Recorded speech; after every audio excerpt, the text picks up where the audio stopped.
Bapak Ibu Saudara, kita melanjutkan studi kita kristalisasi, masih Injil Lukas, dan bahkan tema kita masih sama, pencobaan di padang gurun.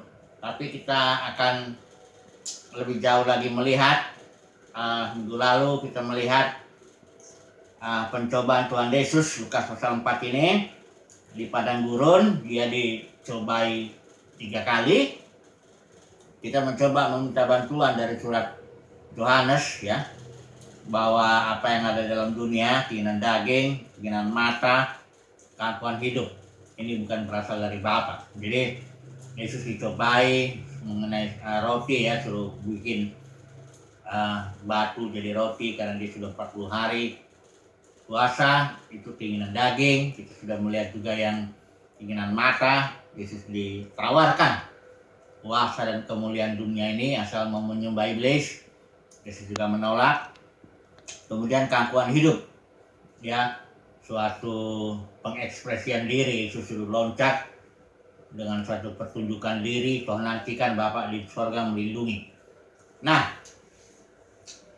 sekarang kita akan melihat 3 pencobaan ini, tapi dengan bantuan daripada kasus Israel. Israel juga sebagai umat Tuhan, dia ada di Mesir, kemudian ada juga pada gurun, kemudian juga ada Kanaan, tanah perjanjian. Jadi di Mesir orang Israel diperbudak di sana, ya, itu satu pencobaan juga. Di padang gurun juga orang Israel di sana melalui banyak testing lah, katakan begitu. Kemudian di tanah Kanaan harus menghadapi 7 bangsa. Jadi kita mau coba katakanlah menganalogikan, ya. Dan kita akan melihat ini nanti, ya. Tapi sebelumnya mari dulu kita melihat bahwa setiap orang, termasuk Yesus juga, dicobai oleh keinginannya sendiri. Ya, surat Yakobus bilang begitu. Masing-masing kita dicobai oleh keinginan kita sendiri, dan kalau keinginan itu sudah dibuahi, dia melahirkan dosa. Jadi kalau sampai taraf keinginan, itu belum dosa. Setiap orang dicobai oleh keinginannya, baik keinginan seks, ya. Yesus juga begitu karena dia sebagai laki-laki yang normal, ya. Tapi kalau keinginannya dibuahi dengan cara yang salah, ya, misalnya ini keinginan untuk makan, lapar itu kan, ingin makan, ya, itu bisa jadi pencobaan kalau misalnya kita buahi dengan cara mencuri makanan, ya. Jadi masing-masing orang dicobai oleh keinginan. Ini belum dosa ini. Kalau keinginan ini dibuahi dengan cara yang salah, baru dia melahirkan dosa. Kalau dosanya udah matang, baru dia melahirkan maut. Jadi kita harus tahu kalau kita dicobai oleh keinginan kita, itu belum berdosa, ya. Masing-masing kita dicobai. Nah, memang pencobaan Tuhan Yesus juga ini melalui kebutuhan, ya, kebutuhan yang menimbulkan keinginan, misalnya, ya. Kayak kita sebagai manusia ini punya butuh makan, minum, pakaian. Kebutuhan itu membuat kita ingin makan, ingin minum, ingin istirahat, ingin ada perlindungan, sebagainya. Ya, kita singgung sedikit ini. Abraham Maslow ini, ya, dia bikin teori motivasi manusia itu punya tingkat kebutuhan, katanya. Nanti kita akan bahas yang tertinggi itu, aktualisasi diri, ya. Kita nggak bahas yang lainnya, ya. Sebenarnya kebutuhan fisik, ya, rasa aman, dicintai dan sebagainya, akhirnya sampai ke aktualisasi diri. Nah, jadi pencobaan iblis itu dia masuk melalui kebutuhan kita, baik kebutuhan tingkat awal, kebutuhan fisik, ya, ini ya, keinginan daging, ini kebutuhan fisik, ya, roti, ya, maupun kebutuhan yang lebih tinggi dari itu, ada kuasa, ada kemuliaan, ya, dan kebutuhan yang lebih tinggi lagi dan diaktualisasi diri, ya, keangkuhan hidup akhirnya kalau gagal mengatasinya. Nah, mari kita melihat dulu, ya, satu-satu lagi, ya, dengan bantuan yang tadi itu kasus Israel, ya, di Mesir, ya. Mari kita melihat dulu pencobaan Yesus pertama. Kita coba baca aja lagi, ya. di Lukas pasal 4 bagaimana Yesus dicobai yang pertama kali. Jadi dibilang di sini, lalu berkatalah iblis kepadanya, ayat yang ketiga ya, pasal 4. Jika engkau anak Allah, suruhlah batu ini menjadi roti. Jawab Yesus kepadanya, ada tertulis manusia hidup bukan dari roti saja. Sebenarnya inti daripada 3 pencobaan pencobaan iblis terhadap Yesus, itu intinya itu sebenarnya Yesus didorong untuk bertindak secara independen. Ya, jika engkau anak Allah, lakukan sesuatu walaupun itu sesuai kebutuhanmu, dia lakukan. Yang taktik iblis itu mendorong Yesus untuk melakukan sesuatu dari dirinya sendiri. Padahal di bagian lain Yesus bilang, anak nggak bisa berbuat apa-apa kecuali Bapa yang mengajarkannya atau Bapa yang melakukannya. Yesus bukan manusia independen yang bergerak menurut maunya sendiri, tidak. Ya, Yesus selalu berjalan bukan kehendakku, tapi kehendakmu lah Bapa yang jadi. Nah, jadi pencobaan iblis itu melalui kebutuhan, dia mendorong Yesus supaya Yesus bertindak karena dia anak Allah. Bertindaklah kamu sendiri, independen, terpisah dari Bapa untuk memenuhi kebutuhanmu sendiri. Kira-kira begitu, ya. Dan dijawab Yesus selalu mengembalikan hubungan dia dengan Bapa. Contohnya yang pertama, Yesus bilang, jadikan batu ini menjadi roti. Kau lapar toh? Kau anak Allah toh? Bertindaklah. Independen ya, di luar Bapa. Yesus bilang enggak bisa. Manusia hidup bukan dari hanya roti aja, harus dari firman yang keluar dari mulut Allah kalau di bagian lain. Jadi Yesus arahkan, enggak, aku enggak mau bertindak sendiri untuk soal roti ini. Aku harus bersandar kepada firman. Ini satu. Yang kedua nanti percobanya begitu juga. Ya. Kau lihat ini kuasa kemuliaan dunia ini, kerajaan dunia ini, karena manusia memang harus dipenuhi kemuliaan. Hanya kemuliaannya bukan kemuliaan duniawi ya, untuk kemuliaan Allah. Tapi kebutuhan akan kemuliaan itu mau nggak kamu terpenuhi itu? Asal nyembah aku. Yesus balikan lagi. Dia nggak menolak bahwa manusia nggak butuh kemuliaan, bukan. Dia mengarahkan bahwa apapun juga kebutuhan itu harus dicukupi dengan cara hubungan yang benar dengan Bapa. Engkau harus menyembah Bapa. Kira-kira begitu. Yang ketiga juga, ya, itu kebutuhannya nanti kita melihat aktualisasi diri, ya, mengekspresikan diri. Ini sebentar kita lihat. Itu juga Tuhan Yesus kembali diarahkan dengan Bapa. Jangan mencobai Tuhan Allah. Jadi inti daripada pencobaan iblis kepada Tuhan Yesus adalah karena engkau anak Allah, engkau punya kebutuhan, bertindaklah sendiri. Saya bilang, bertindaklah secara independen. Dan Yesus 3 kali membantah itu dengan mengarahkan bahwa kita harus menjaga ketergantungan kita kepada Bapa. Kira-kira begitu, ya. Jadi nanti saudara dan saya juga gitu, dicobainya melalui kebutuhan kita. Kebutuhan akan makan minum, kebutuhan akan kemuliaan, dan nanti yang terakhir kebutuhan akan aktualisasi diri, ya. Kita dicobai, tapi kita harus bilang iblis bahwa kebutuhan itu akan terpenuhi, tapi dengan cara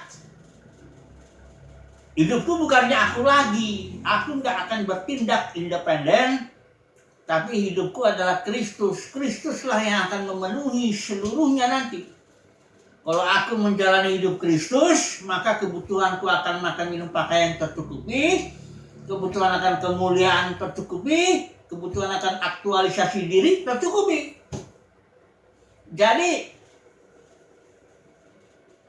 ini memang taktik iblis itu begitu. Dia mulai dari kebutuhan, diharapkan orang itu bertindak sendiri, ya, terlepas dari hubungannya dengan Bapa, independen, ya. Karena pencobaan di Taman Eden begitu juga, prinsipnya sama. Ada dua pohon. Yang satu pohon kehidupan yang membuat kita tergantung, manusia tergantung pada hidupnya Bapa. Ayat Kristus itu. Ya. Yang kedua pengetahuan, ini independen. Begitu manusia makan pohon ini, dia mendapat satu jenis hidup yang independen. Manusia mulai bersandar kepada pengetahuannya yang baik maupun yang jahat. Dia hidup berdasarkan pengetahuannya. Nah ini yang pencobaan iblis sama, pada prinsipnya sama. Dari zaman ke zaman itu aja. Dia ingin kita bertindak dari diri kita sendiri. Dia ingin kita bertindak terlepas daripada Bapa di sorga itu. Nah, mari kita melihat yang pertama lebih dalam lagi. Coba lihat di Mesir ini, ya. Ini persoalan roti ini, ya. Saudara lihat di Mesir ini, Israel ini sebenarnya kalau orang, kan Yesus bilang manusia hidup bukan dari roti saja, tapi dari setiap firman. Jadi kalau orang hidup fokusnya roti, maka dia ini mirip dengan orang Israel yang diperbudak di Mesir. Ya. Apa perbudakan Mesir ini? Ini perbudakan roti ini. Jadi Firaun itu menggunakan kerja keras untuk cari makan itu. Ya. Tapi juga dia memberikan kenikmatan. Ada daging, ada bawang prei, ada semangka, ada macam-macam. Makanya orang Israel waktu di padang gurun ingin balik dia ke Mesir. Kenapa?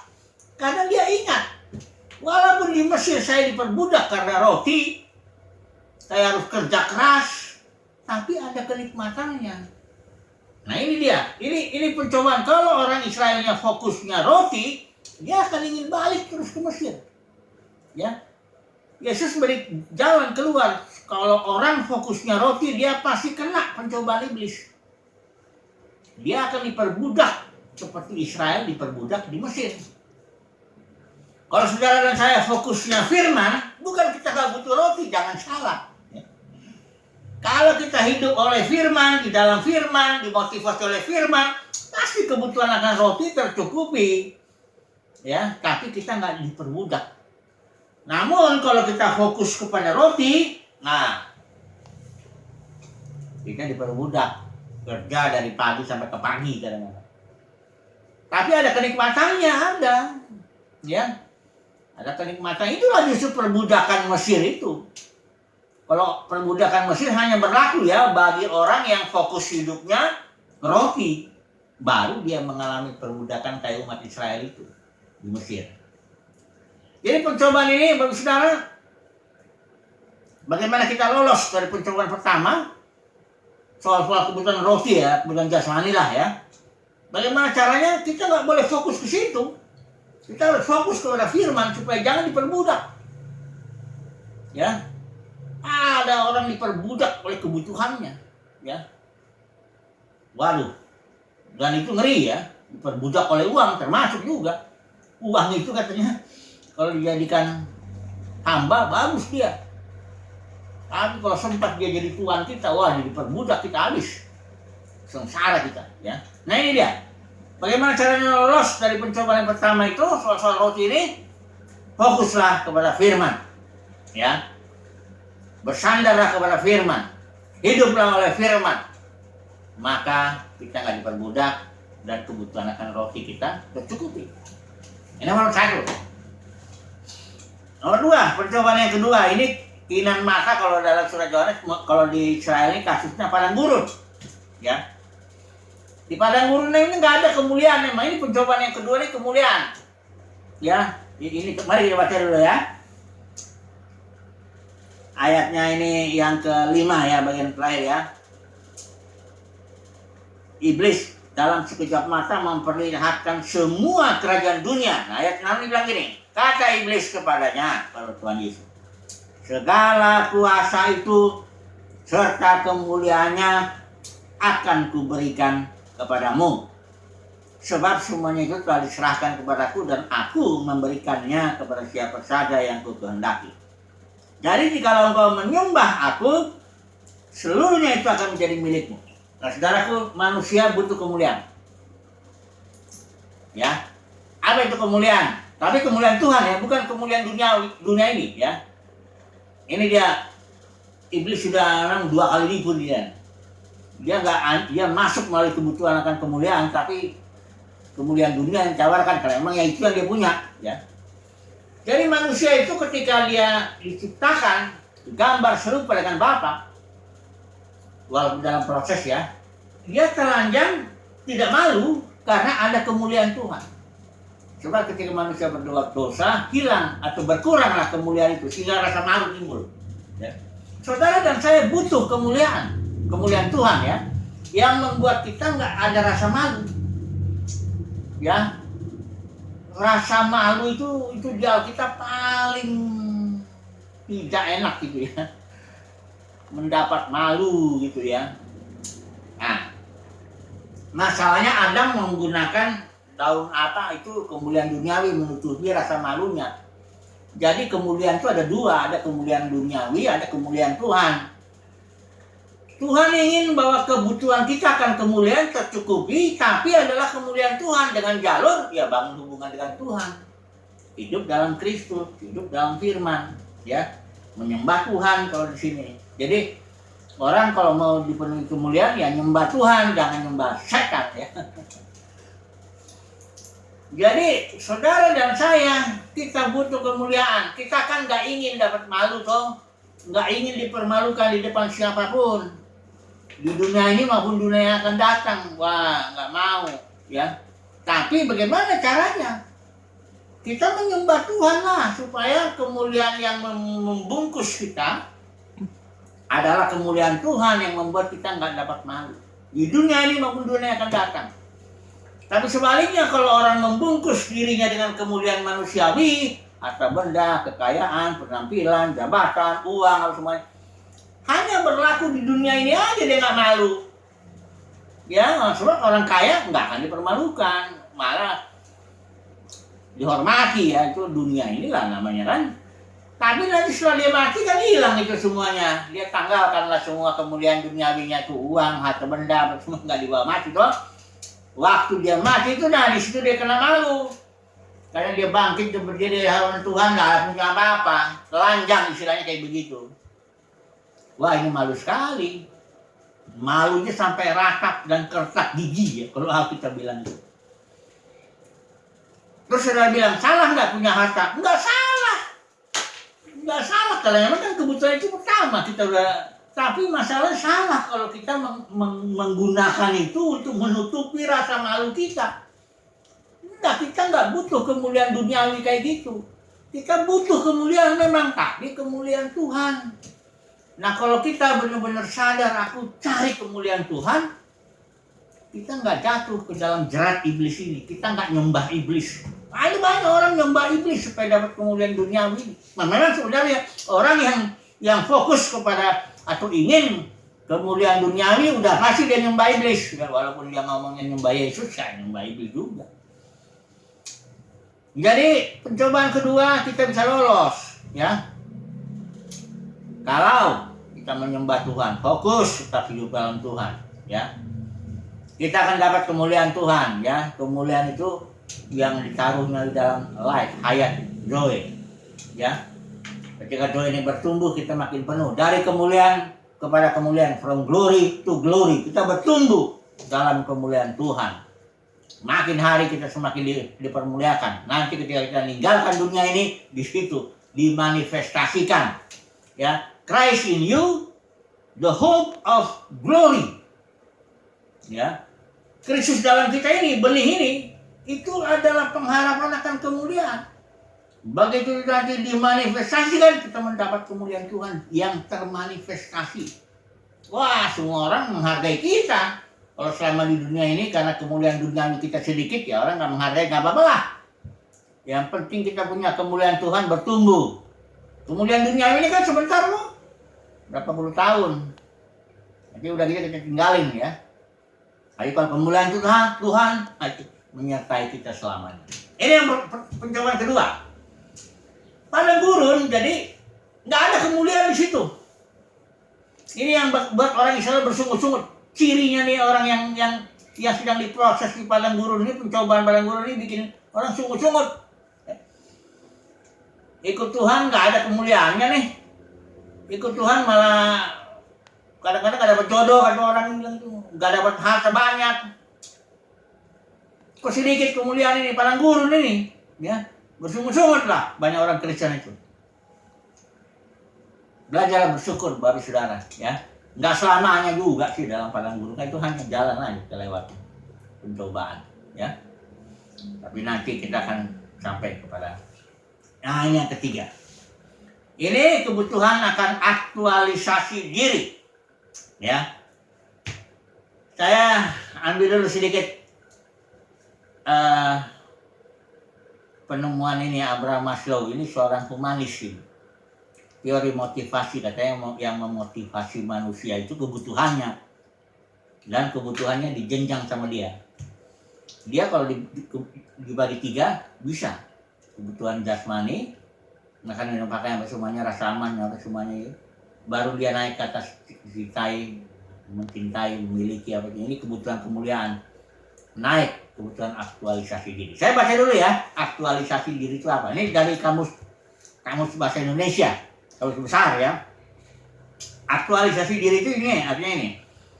Tingkat kebutuhan manusia tertinggi, aktualisasi diri ini ya, yang situasi dan kondisinya memberikan kesempatan dan kemungkinan untuk mengembangkan bakat dan karir. Jadi segala potensi kita itu kebutuhan ya. Aktualisasi diri itu kebutuhan.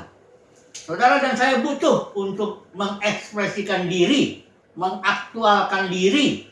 Segala potensi kita, talenta kita, bahkan kita kembangkan itu. Kasih 2 talenta, kita kembangkan jadi 4. Karena Tuhan pun nggak melarang itu aktualisasi diri. Itu malah harus. Kita punya 5 talenta, kembangkan itu potensi diri menjadi 10. Dua-dua hamba itu dapat pujian yang sama, baik dan setia.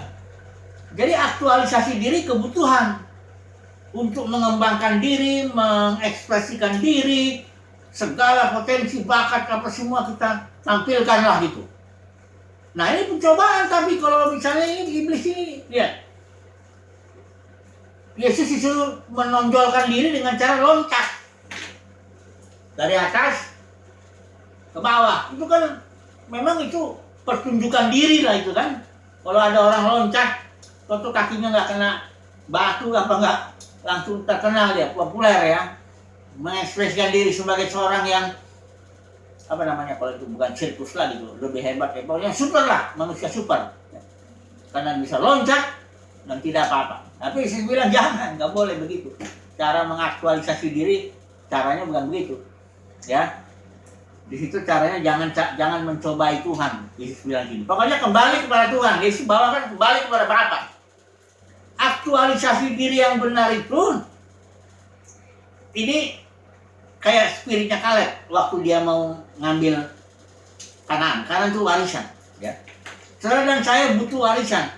Kita dengan meraih warisan, kita sebenarnya mengaktualisasikan diri. Segala potensi kita kerahkan untuk mendapatkan warisan.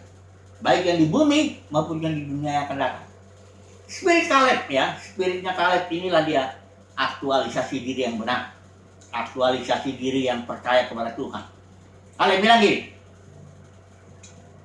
Hebron itu tanah Yehuda, itu tempat di mana Abraham, Sarah dikubur. Ya, Gua Makpela itu adanya di Hebron. Tempat di mana Ishak dan Ribka dikubur. Tempat di mana Yakub dan Lea ya. Rahel karena dia bawa terafimnya bapaknya enggak sampai. Juga Yusuf. Ya. Bahkan tradisi mengatakan, tradisi ya, itu seluruh anak-anak Yakub di situ. Nah, bagi zaman perjanjian lama, konteksnya lama, itu kalau dekat dengan kuburan itu berarti dekat dengan janji Tuhan.